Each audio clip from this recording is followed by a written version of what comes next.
subhanahu wa ta'ala is the greatest. He does not need your ibadah, does not need your concentration. Allah is not waiting for your charity. Allah's kingdom and dominion does not increase with your dhikr and tasbih and ruku' and sujood. We need Allah. We need Allah. We need Allah.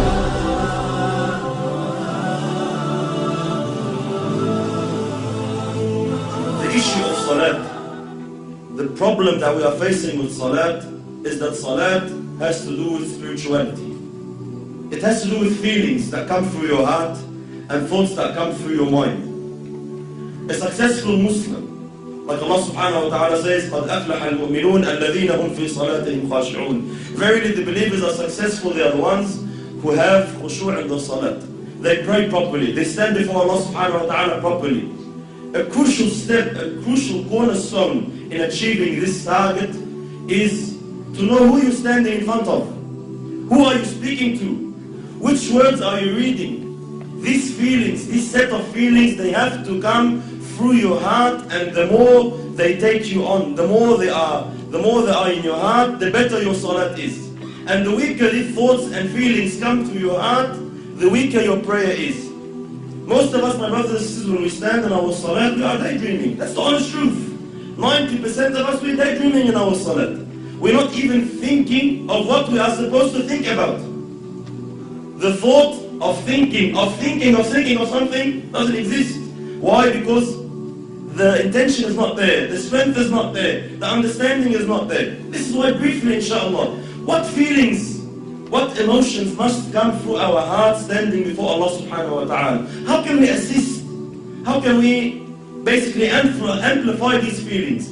Number one, knowing who Allah subhanahu wa ta'ala is. Who am I talking to? Who am I standing in front of? Allah subhanahu wa ta'ala, my brothers and sisters, does not need us. Allah subhanahu wa ta'ala is the greatest.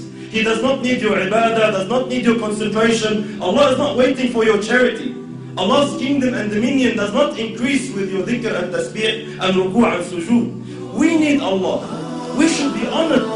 Every single one of us, the second you make takbir, the second you say Allahu Akbar, should be honored.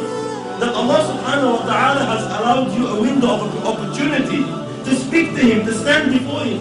This is why the ulama say, whoever wants to talk to Allah, he should pray. You want to talk to Allah, start praying. When you're praying, you are directly, with no barriers, with no intermediaries, with no interpreters, you are speaking to your Lord, your Creator.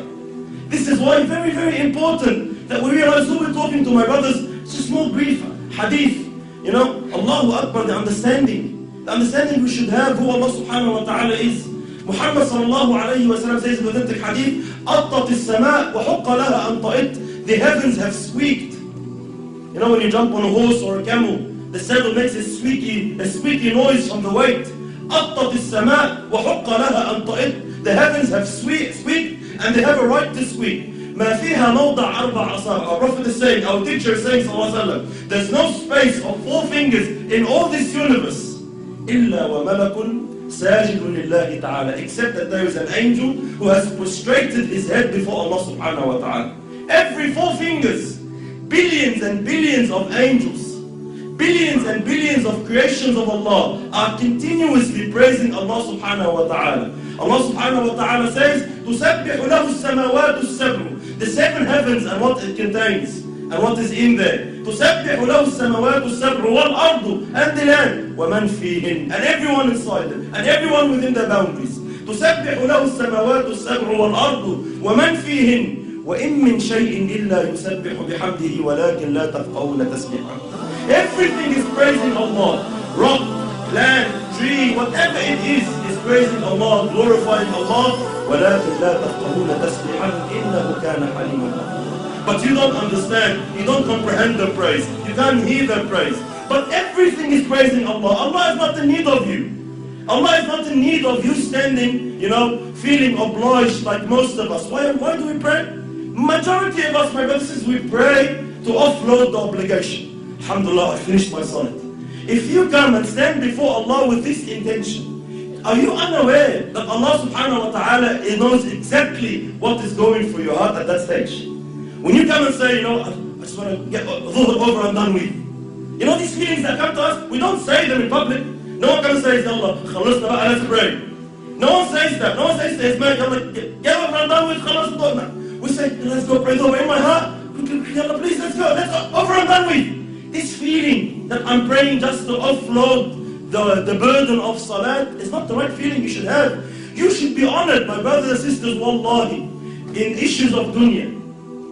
When we deal in our dunya here, with human beings like us, wallahi, subhanallah, if you stand in front of someone you're afraid of, like a judge in court, or a bully of some sort in Auburn, or a president, a prime minister, an ASIO agent, wherever you stand in front of, what happens to you naturally, without no motivation, without no one to have to give you a 7-step course on how to fear him? Naturally speaking, subhanallah, your heart starts pounding. You feel something. When you stand in front of the judge and he's about to announce the decision whether you'll got 15 years in jail or not, your heart starts pounding naturally. No one needs to give you a course. Why? Because we are aware who this person is. I know who he is. I know what authority he has. I know what he can do. I know what he can decide now. He can wreck my life. And because I know this, naturally the feeling, the emotion comes naturally. The problem is when we deal with Allah, these feelings do not exist. You stand before Allah and you're daydreaming. We all know Allah knows what's in your heart. But it does not move anything in you. Every blue moon, every now and then, maybe in Ramadan when you're feeling down, something is that, you're going through trouble with your family, you want to get married, you get some emotion. Other than that, our salat is just far off where it should be. Why? We are unaware who you are standing in front of. The understanding that Allah now subhanahu wa ta'ala has allowed you to speak to Him. Wallahi, my brothers and sisters, wallahi, we see Muslims in this dunya, they get to meet a sinner, let's say an actor or an actress or a pop star of some sort, and they are so overwhelmed by the fact that they had an opportunity to get his signature or her signature. They're just so overwhelmed. They would say, they'll be speechless. I'm actually standing in front of you, I can't believe it. And they'll be so, they'll be so touched that, he's allowed them 5 minutes of his time. We have these feelings with mashayikh even. Sometimes the super sheikh comes from overseas and we find all the boys and they're Allah Akbar, I'm giving him salam, I can't believe it. Subhanallah, every time I see such a situation, it always reminds me of Allah. Subhanallah, who is this person? Regardless, all ranks preserved. Who is this person? The Sheikh once said, imagine if you were to meet Muhammad sallallahu alayhi wa sallam, what would you feel? Imagine if Rasulullah said, I'll give you 5 minutes of my time, come meet me. What would you think? Would you daydream? Would you be sitting with Rasulullah thinking of your wife? Would you be sitting in front of Muhammad sallallahu alayhi wa sallam thinking about work? No way on earth. Why? Prophet of Allah is he. You'll be taken. You'll be absorbed in the discussion. But subhanallah, we stand before Allah every day 5 times daydreaming. Why? We are unaware who Allah subhanahu wa ta'ala is. And how patient is Allah? How merciful is Allah subhanahu wa ta'ala, my brothers? Imagine Allah subhanahu wa ta'ala knowing, seeing what's in your heart. He gave you everything. He gave you the wife you're busy with. He gave you the husband you're busy with. He gave you the job you're thinking of. He gave you everything you're thinking about that's distracting you from Him. And He knows that, and He is patient with you. He is Halim subhanahu wa ta'ala. He still accepts you. He still allows you. Subhanallah. Imagine a prime minister allows a peasant to come and meet him for 5 minutes. Says, all right, you have problems, come. I'll allow you to meet the prime minister. But the peasant comes, he enters the office, and he starts playing with things around in the office, forgets about the prime minister. What will happen to this guy? He'll be banned. You will never ever have a chance to meet the prime minister again. Why? You're an idiot. We allowed you the chance, we opened the door for you, and you don't want to present your situation. You don't want to say anything. You get busy with something else. Why you come?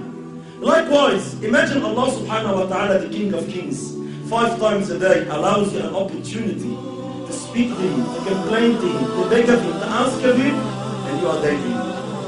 And Allah subhanahu wa ta'ala still allows you. Allah doesn't ban you. Allah doesn't say, this guy is disrespectful. No, Allah is patient. Allah waits subhanahu wa ta'ala. You will understand. You will come back. So very, very important. Step on who Allah subhanahu wa ta'ala is.